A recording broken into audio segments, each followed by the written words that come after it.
সরকারি প্রাথমিক বিদ্যালয় শিক্ষক কল্যাণ ট্রাস্ট কি? শিক্ষক কল্যাণ ট্রাস্ট কিভাবে কাজ করে? শিক্ষক কল্যাণ ট্রাস্ট থেকে শিক্ষকরা কি কি সুবিধা পেতে পারে? কল্যাণ তহবিল এবং শিক্ষক কল্যাণ ট্রাস্ট কি একই? কল্যাণ তহবিল এবং শিক্ষক কল্যাণ ট্রাস্টের মধ্যে পার্থক্যগুলো কি? এই সব প্রশ্নের উত্তর খুঁজব আজকের ভিডিওতে এবং পাশাপাশি আরও অনেক খুঁটিনাটি বিষয় জানব। আশা করি ভিডিও থেকে হেল্প হবে। চলেন ভিডিও শুরু করি। আপনারা ইতোমধ্যে জেনে গেছেন প্রাথমিক বিদ্যালয় শিক্ষক কল্যাণ ট্রাস্ট আইন 2023 পাস হয়েছে। আইন অনুযায়ী 2023 সাল থেকে প্রাথমিক বিদ্যালয় শিক্ষক কল্যাণ ট্রাস্টকে পুনরুজ্জীবিত করা হবে। সেই লক্ষ্যে ট্রাস্টি বোর্ডও গঠন করা হয়েছে। ট্রাস্ট শব্দের অর্থ হলো আস্থা, সত্যতা বা ক্ষমতার উপর দৃঢ় বিশ্বাস। ট্রাস্ট হলো এমন একটি আয়োজন যেখানে ব্যক্তি, সরকারি, বেসরকারি বা অন্য কোনো উৎস থেকে প্রাপ্ত চাঁদা বা সম্পদের সাহায্যে সমমনা ব্যক্তি বা সমমনা গোষ্ঠীর কল্যাণ সাধন করা হয়। যেমন সরকারি প্রাথমিক বিদ্যালয় শিক্ষক কল্যাণ ট্রাস্ট। এই ট্রাস্টের মাধ্যমে শুধুমাত্র সরকারি প্রাথমিক বিদ্যালয়ের শিক্ষকরাই উপকৃত হবেন। প্রাথমিক বিদ্যালয় শিক্ষক কল্যাণ ট্রাস্ট কিভাবে কাজ করবে? শিক্ষক কল্যাণ ট্রাস্টের প্রধান আয়ের উৎস হবে শিক্ষকদের চাঁদা এবং সরকারি অনুদান। ট্রাস্টি বোর্ডের পরিচালনা পর্ষদের সদস্য সংখ্যা হবে 18 জন এবং তারা 3 বছরের জন্য নিযুক্ত হবেন। ট্রাস্টি বোর্ডের চেয়ারম্যান হবেন মহাপরিচালক, প্রাথমিক শিক্ষা অধিদপ্তর পদাধিকার বলে। ট্রাস্টি বোর্ডে অন্যান্য যে সকল সদস্যগণ থাকবেন তাদের তালিকা স্ক্রিনে দেখতে পাচ্ছেন।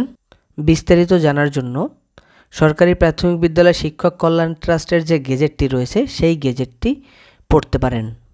প্রাথমিক বিদ্যালয় শিক্ষক কল্যাণ ট্রাস্ট থেকে শিক্ষকরা কি কি সুবিধা পাবেন বা কি কি সহায়তা পাবেন?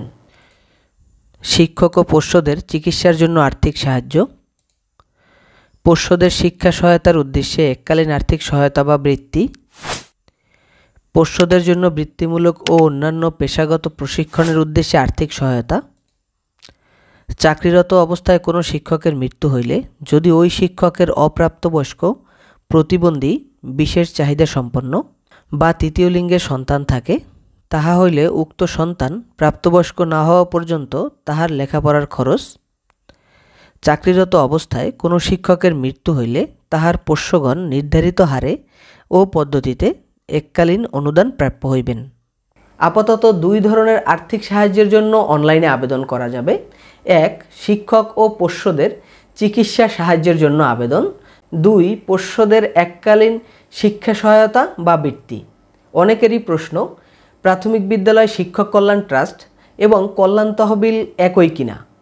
উত্তর হলো একই না, কারণ এই 2টি প্রতিষ্ঠান সম্পূর্ণ আলাদা এবং 2টি প্রতিষ্ঠানের কার্যাবলী এবং গঠন প্রণালী সম্পূর্ণ আলাদা। কল্যাণ তহবিল পরিচালিত হয় বাংলাদেশ কর্মচারী কল্যাণ বোর্ডের অধীনে। কল্যাণ তহবিল এবং শিক্ষক কল্যাণ ট্রাস্টের মধ্যে যে পার্থক্যগুলো রয়েছে সেইগুলো দেখলেই কল্যাণ তহবিল এবং প্রাথমিক বিদ্যালয় শিক্ষক কল্যাণ ট্রাস্ট সম্পর্কে ক্লিয়ার ধারণা হয়ে যাবে। চলুন পার্থক্যগুলো দেখি। বাংলাদেশ কর্মচারী কল্যাণ বোর্ড থেকে কল্যাণ তহবিল পরিচালিত হয়। প্রাথমিক বিদ্যালয় শিক্ষক কল্যাণ ট্রাস্ট পরিচালিত হবে ট্রাস্টি বোর্ড দ্বারা। সকল সরকারি কর্মচারী ও বোর্ডের অন্তর্ভুক্ত প্রতিষ্ঠানের কর্মচারীরা আর্থিক সাহায্যের জন্য আবেদন করতে পারবে। শিক্ষক কল্যাণ ট্রাস্টে শুধু প্রাথমিক বিদ্যালয়ের শিক্ষকগণই আবেদন করতে পারবে।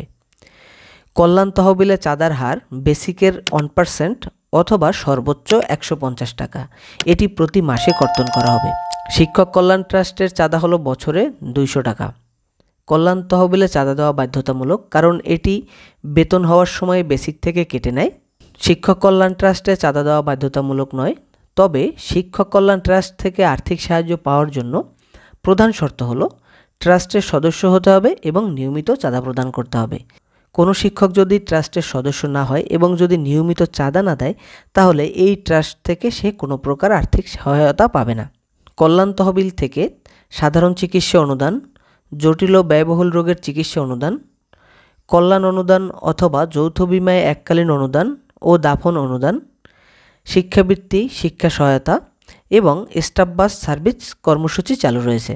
শিক্ষাবৃত্তির আবেদন 13 থেকে 20 গ্রেডের কর্মচারীরা করতে পারবে, প্রতি বছর 6ষ্ঠ থেকে গ্র্যাজুয়েশনে অধ্যয়নরত শিক্ষার্থীদের জন্য। সাধারণ চিকিৎসা ও ব্যয়বহুল চিকিৎসার আবেদন চিকিৎসা নেয়ার 2 বছরের মধ্যে আবেদন করতে পারবে। দাফন ও কাফনের অনুদানের জন্য মৃত্যুর 6 মাসের মধ্যে আবেদন করতে হবে। শিক্ষক কল্যাণ ট্রাস্টে চিকিৎসা সাহায্য ও শিক্ষাবৃত্তির জন্য জানুয়ারি থেকে জুন মাসের মধ্যে আবেদন করতে হবে। অন্য যে সকল আর্থিক সুবিধা রয়েছে তার আবেদনের কোনো ডেডলাইন শিক্ষক কল্যাণ ট্রাস্টের ওয়েবসাইটে দেওয়া নেই।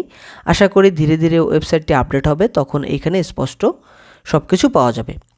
বাংলাদেশ কর্মচারী কল্যাণ বোর্ডের হেড অফিস ঢাকা, তবে প্রত্যেকটি বিভাগে বিভাগীয় কার্যালয় রয়েছে। প্রাথমিক বিদ্যালয় শিক্ষক কল্যাণ ট্রাস্টের হেড অফিস ঢাকায়, আপাতত বিভাগীয় কোনো কার্যালয় নাই। বাংলাদেশ কর্মচারী কল্যাণ বোর্ড সম্পর্কে জানতে বাংলাদেশ কর্মচারী কল্যাণ বোর্ডের ওয়েবসাইট ভিজিট করতে পারেন। সেইখানে প্রত্যেকটি বিষয়ের স্পষ্ট নির্দেশনা দেওয়া রয়েছে। বাংলাদেশ কর্মচারী কল্যাণ বোর্ডের ওয়েবসাইটের লিঙ্ক দেওয়া থাকবে ভিডিও ডেসক্রিপশনে। এখন প্রশ্ন আসতে পারে, শিক্ষাবৃত্তি, চিকিৎসা সাহায্য সহ যে সকল সুবিধা রয়েছে সেই সকল সুবিধাগুলো কল্যাণ তহবিল এবং প্রাথমিক বিদ্যালয় শিক্ষক কল্যাণ ট্রাস্ট দুইটা থেকেই পাওয়া যাবে কিনা?